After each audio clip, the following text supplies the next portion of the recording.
Hello, everyone. It is Rick and Mike. Today we are talking about trending topics in wealth management, which is always fun. Number two trending topic today is annuities are making a comeback here. So you always see annuities spike in sales when we have a little bit of uncertainty. Ironically, we're having a pretty good market since April, but we're seeing annuities spike, mainly because interest rates are a little bit higher. So depending on the type of vehicle and chassis, we can talk about all that, you put inside of an annuity, insurance companies are actually paying a little bit more than they used to, or at least historically from 2020, zero interest rate environment. So I think something in the times look like today, average annuities might even be illustrated with like a 7.5% illustration rate. So Mike, annuities are never bought, they are sold.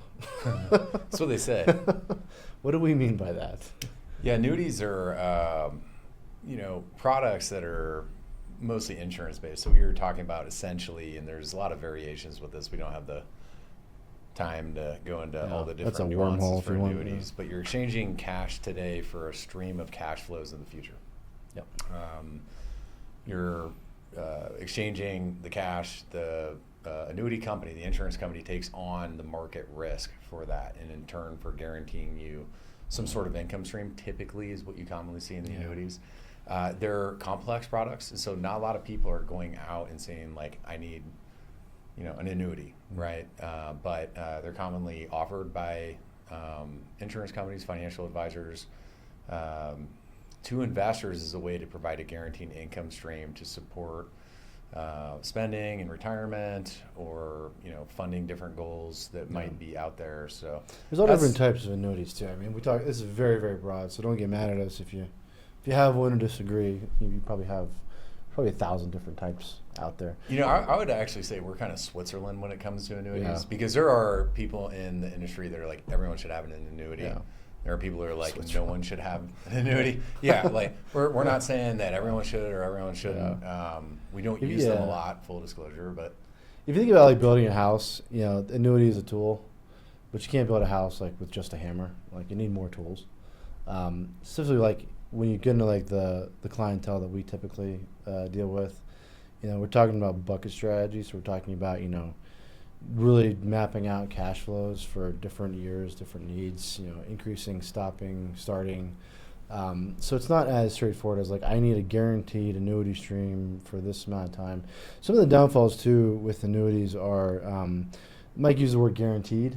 So if you're getting an annuity stream, and not all annuities even have an annuity stream in them, but if you're getting money back from in a guaranteed form for the rest of your life, number one, most of them, not all, but most of them are not going to have any kind of inflation protection in there. So you're going to get. There are exceptions, but there are exceptions to everything.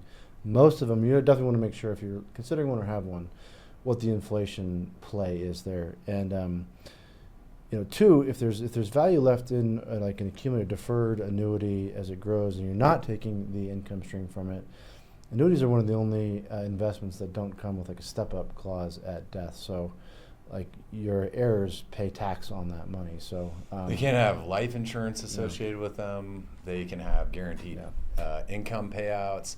They can have long-term care rider benefits on them. So when we come across someone that has an annuity, the typical question is this a good idea or a bad idea? And we don't know, because there's to look at it, even within a single company's annuity products, the options, think about it like a car. To your point, you brought it up. We've got the chassis as the annuity. What kind of engine do we have on this? There's all different kinds of bells and whistles. How is your money invested? Right. Is the insurance company doing it? Is it invested in an index? Is it variable? Is it universal? There's a whole bunch of different stuff. So it depends, and it's really like, you talk about like a tool, it could be all different types of variations of the hammer as I described, but typically you're going to need more than just a hammer to build the house. Also, unfortunately, annuities tend to get a bad rap because occasionally there's different licensing and suitability requirements, rather fiduciary requirements, when you come across some annuities, against some. And annuities in general can have some of the highest commission rates for the person selling them to you in the industry. So and contingent deferred sales charges, CDSC. Can't get out of them.